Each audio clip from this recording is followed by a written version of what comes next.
Selamat datang di podcast saya yang ketiga. Kali ini saya akan membahas beberapa hal. Saya kira awalnya itu podcast itu harus ngomong-ngomong dua orang begitu ya. Ternyata enggak.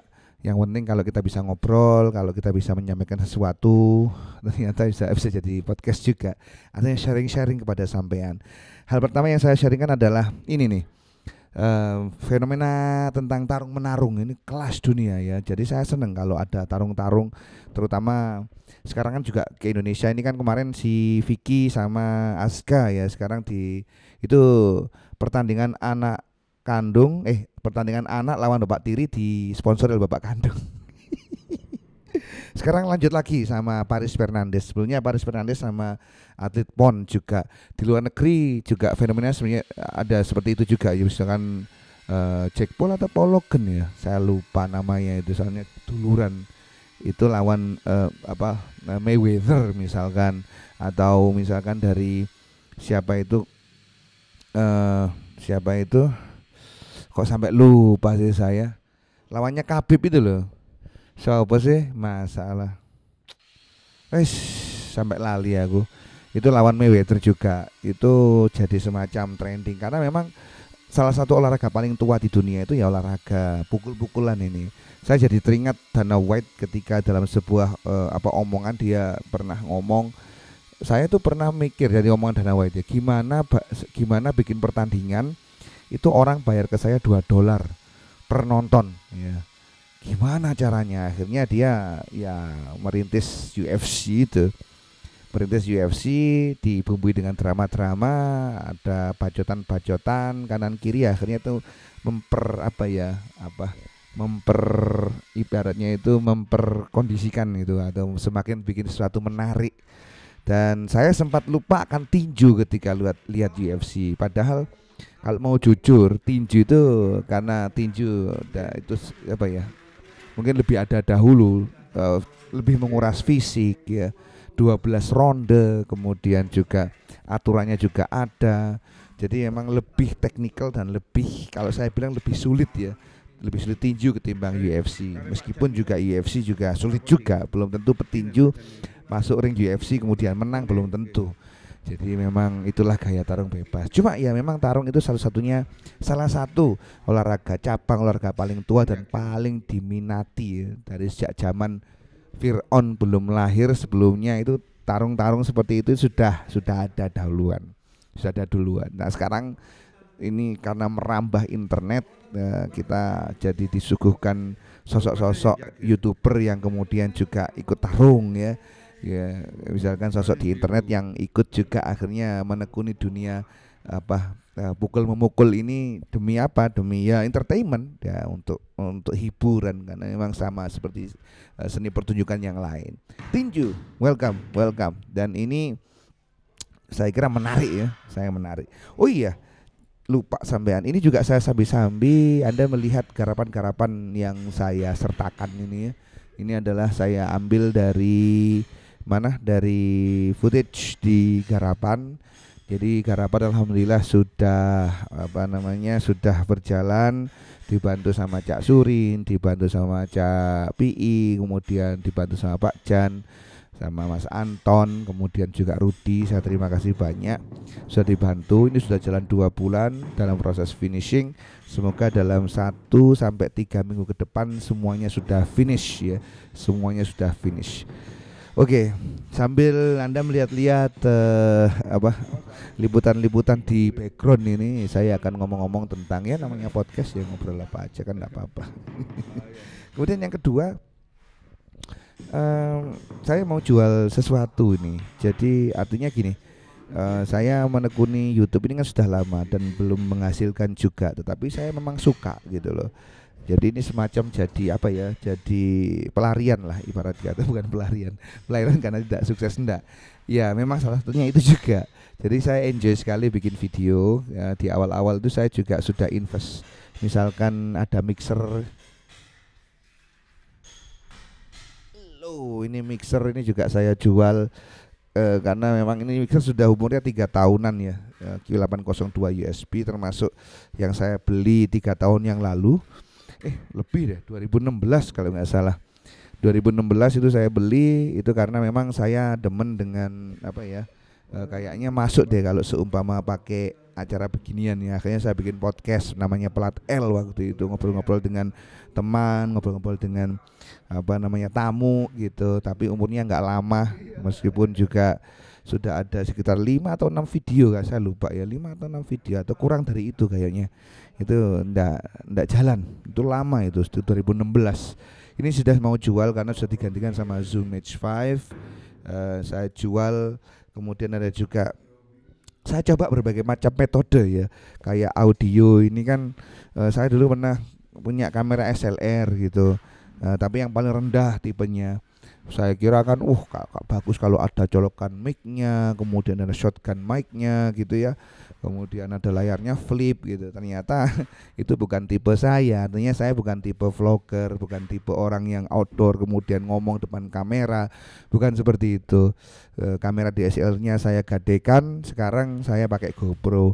Nah, dalam perjalanan menuju GoPro itu saya juga sempat mikir begini, wah ini masuk ini kalau pakai dicolokin mic. Akhirnya saya beli dongle, kemudian beli shotgun mic juga. Itu juga akan saya jual karena emang banyak nggak kepakainya. Sekarang hanya saya pakai saya rekam audionya terpisah ya. Biasanya dulu pakai mixer, sekarang pakai alat perekam recorder ini, handy recorder ini. Jadi lebih, menurut saya lebih lebih fleksibel, dan sebenarnya semuanya tergantung selera. Saya bilang tergantung selera karena ada tipe misalkan outdoor, ada tipe misalkan dia aktivis, artinya aktif sekali. Ada tipe misalkan dia di rumah saja. Ada tipe misalkan dia nggak suka ngomong tapi lebih suka nyanyi gitu ya. Dulu saya sempat mikir, wah ngapain saya dulu beli mixer yang ada USB-nya, mending saya beli sound card gitu.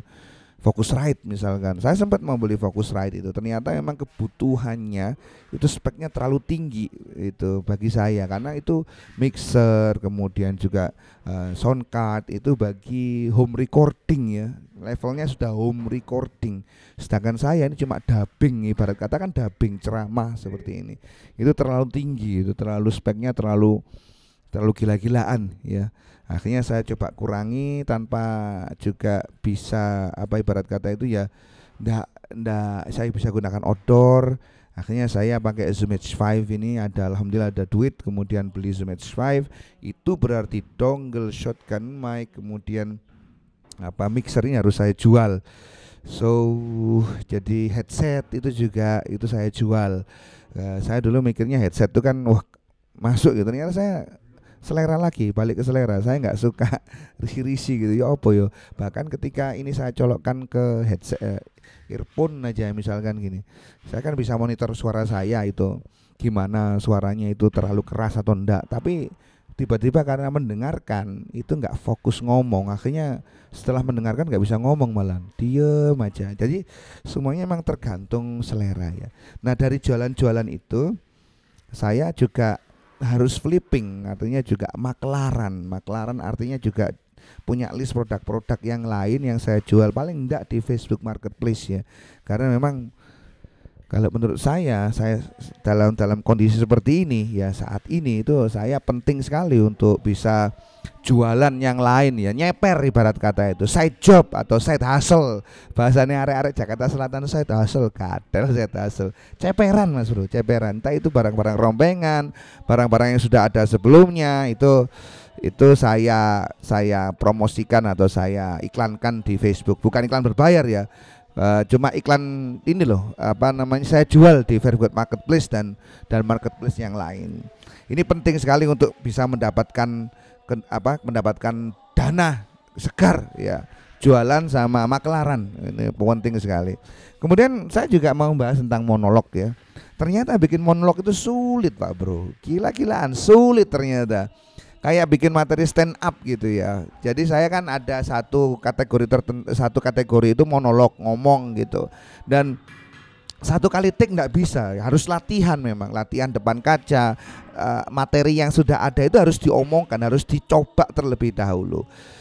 Itu pun saya nyobanya di depan nggak ada orang ya. Saya nggak bisa bayangkan itu kalau di depan banyak orang, bisa jadi itu nggak lucu. Makanya stand up comedy itu sulit. Memang bener sulit, karena itu pengaruhnya. Iya, kalau semua guyonannya itu lucu, ternyata kalau enggak gimana. Jadi memang monolog ini sulit. Jadi saya juga bikin benar-benar bikin materinya kayak begini ya. Saya bikin materinya seperti ini itu untuk monolog itu sulit. Harapan saya dulu itu sehari sekali. Ternyata enggak bisa. Itu kayaknya harus seminggu sekali supaya latihannya kemudian dicoba monolog itu jadi. Kalau semua di barat itu kan ada Stephen Colbert gitu ya, atau misalkan Jimmy Kimmel itu, atau misalkan Chris Rock ya.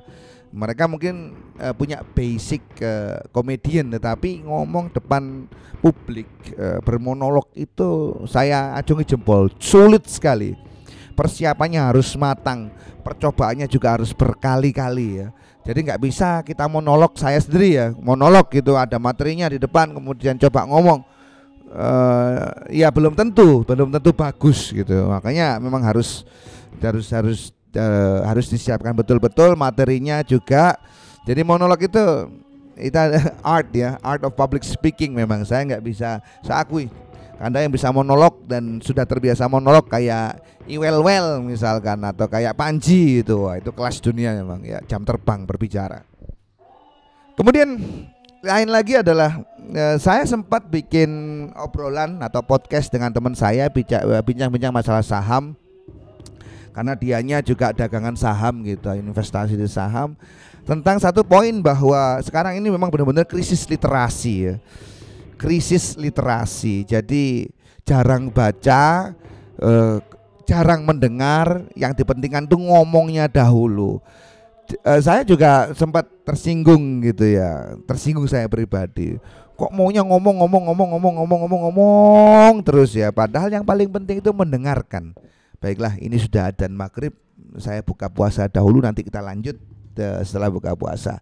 Stop di krisis literasi ya, nanti kita lanjut. Alhamdulillah sudah buka. Bagaimana buka puasa Anda pada tahun 2022 ini? Saya tadi itu habis dari Garapan langsung ke Es Cao ya. Referensi dari Pak Tukang, Mas, Es Cao tuh depan Gang 2 itu enak. Saya beli Es Cao susu itu 3 biji.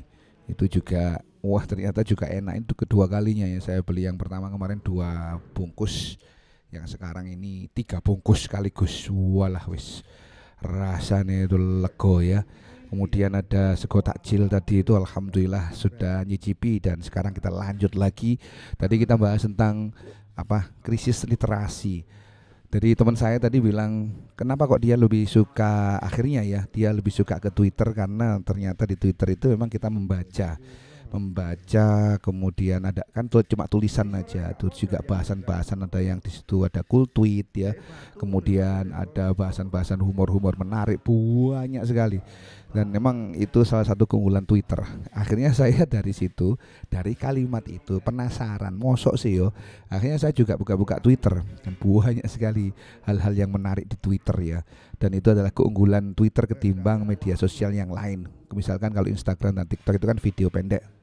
Meskipun sekarang juga TikTok itu lebih ke edukasi ya, banyak edukasi. Reels Instagram juga edukasi. Namun memang perlu kiranya ada beberapa hal itu yang tidak bisa disampaikan hanya lewat video, tetapi lewat tulisan. Nah, akhirnya saya juga ketagihan untuk bertwitter. Sementara ini ikut-ikutan follow akun-akun yang kira-kira itu memberikan value, entah itu humor, entah itu informasi penting, seperti itu. Saya ikutan Twitter juga. Nah, juga kawan-kawan sekalian, karena emang krisis membaca ini, saya sempat ngarang buku ya, namanya Cara Mengembangkan Cerita-cerita Seputar Pagar. Cerita pagar itu saya katalog, isinya pagar dan kanopi. Kemudian saya selingi kisah-kisah saya dalam memasarkan pagar dan kanopi. Anda bisa download bukunya, e-booknya di link di bawah ya. Jadi memang di Google Playbook, kalau Anda pakai Android itu saya juga ada aplikasinya. Itu saya download buku-buku sampel ya, kayak misalkan kayak yang pernah saya baca itu catatan pinggirnya Pak Gunawan Muhammad, itu kelas dunia, kalau ngarang itu kelas dunia. Pol ya, diakui secara umum di negeri kita memang tulisannya bagus-bagus, gabungan antara filsuf dan wartawan. Kemudian tulisannya Pak Dahlan Iskan ya tentang sosok-sosok yang sukses itu juga sangat-sangat inspiratif, seneng bacanya. Ada juga misalkan tulisannya dari andekan saya wartawan Tempo ya. Dari situ kemudian saya pengen belajar untuk nulis feature. Ya, siapa tahu bisa memberikan oleh-oleh buat sampean yang sudah mampir di channel ini. Terima kasih ya sudah subscribe yang 36 atau 34 orang ini subscriber ini, saya ucapkan terima kasih banyak. Jangan lupa juga untuk download Google Playbook, kemudian juga ikut-ikutan membaca ya. Jadi itu sangat penting sekali, ternyata membaca ini, tingkat membaca ini juga pengaruhnya signifikan ya terhadap informasi yang ada di kepala kita. Krisis literasi cara mengatasinya ya dengan membaca entah itu ikuti Twitter atau kita download sampel buku gratis di Google Playbook, itu sudah sangat-sangat membantu sekali. Nah, hal yang terakhir yang saya ingin sampaikan kepada Anda adalah saya ini kan sebenarnya juga pekerjaannya nggak jelas. Ya memang begitu. Ya salah satu di internet yang paling saya suka adalah ternyata internet ini butuh akuntabilitas, jadi butuh kejujuran juga. Kalau kita flexing ya, kemudian ujung-ujungnya itu ternyata hasil dari flexing kita itu menipu, itu cepat atau lambat juga akan ketahuan. Jadi akuntabilitas itu penting sekali, kejujuran di internet juga penting sekali. Sama juga halnya dengan saya ini sebenarnya tidak ada kerjaan. Artinya kerjaan itu serabutan ya. Jadi misalkan saat ini ada pekerjaan sipil untuk mengerjakan rumah, yaitu saya liput. Saya juga nawarkan ke yang lain ya, gimana ada garapan enggak, kalau memang ada saya kirimkan RAB-nya, siapa tahu bisa closing untuk urusan sipil. Dan alhamdulillah berangkat dari pengalaman buruk yaitu membangun satu rumah kemudian salah tukang, akhirnya itu saya benar-benar awalnya ya putus asa ya, aduh garapan ini sudah habis banyak, ternyata belendes. Kalau ada kata-kata bangunan itu nari tukang itu emang bener sekali mas bro, bener sekali. Dan kalau kita menemukan tukang yang salah wis amburadul banget. Nah saya bersyukurnya itu dibantu oleh tukang-tukang yang memang benar-benar ahli, memang benar-benar tukang ya, dan juga good attitude, artinya juga amanah, kemudian juga good looking sih ya good looking good reckoning, ini good attitude, jadi good sikapnya juga bagus ya. Kalau memang ada salah pekerjaan bilang, kalau juga jujur dalam pengerjaannya, itu saya benar-benar alhamdulillah. Dan akhirnya itu jadi database saya, jadi gacuan saya. Nanti kalau ada garapan ya saya akan pakai orang-orang itu saja, sambil mengumpulkan mungkin pak tukang yang lain silahkan kalau mau ikutan, kalau memang ada kerjaan monggo kita bisa sharing-sharing ya. Jadi karena nggak ada kerjaan, adanya itu adalah pengerjaan bangunan ini ya saya syukuri. Kemudian juga satu-satunya hal, dua sebenarnya, yang satu kurang maksimal. Satu-satunya dua hal yang saya bisa enjoy banget itu adalah konten seperti ini di YouTube. Itu jadi relaksasi bagi saya ya, untuk bisa sharing-sharing kepada sampean. Saya enjoy sekali untuk membuat video, tidak terlalu banyak ngedit, kemudian juga mencoba untuk bisa berstorytelling kepada sampean. Itu saya seneng banget, demen banget. Jadi mengembangkan channel YouTube ini juga jadi semacam ya relaksasi bagi saya, terutama di tahun 2022 ini saya khusus untuk mengembangkan channel kelas dunia yang masih ada 34 subscriber. Semoga saja bisa segera menuju 4000 jam tayang dan 1000 subscriber. Kalau Anda berkenan silakan subscribe dan dukung channel ini. Yang kedua itu nulis-nulis, tapi kalau nulis ini saya memang lagi belajar ya. Saya memang tidak ahli-ahli amat, tetapi saya senang kalau menulis itu ya menulis pengalaman saja, dan coba untuk gimana supaya bisa nulis feature. Kalau memang saya sendiri menemukan hal-hal menarik, misalkan di seputaran garapan atau seputaran perjalanan dari titik A ke B, itu saya coba tuliskan dalam bentuk feature. Ini yang sedang saya coba. Nah buku kedua ini masih ada 35 halaman, yang target saya sih ada 200 halaman, yang itu nanti juga saya akan bagikan secara gratis juga. Jadi itu yang saya lakukan ya untuk mendapatkan duit ya. Mendapatkan duit artinya ya kalau dari YouTube-nya sih belum. Tapi kalau dari garapan-garapan ya alhamdulillah satu dua masuk ya. Jualan paker itu misalkan tadi ada yang kontak, ini saya nanti jam 8 janjian. Saya janjian nanti setelah sholat raweh ya Pak Bu, itu nanti di daerah Wisma Kedung Asem ya, deket Pandugo sana Surabaya.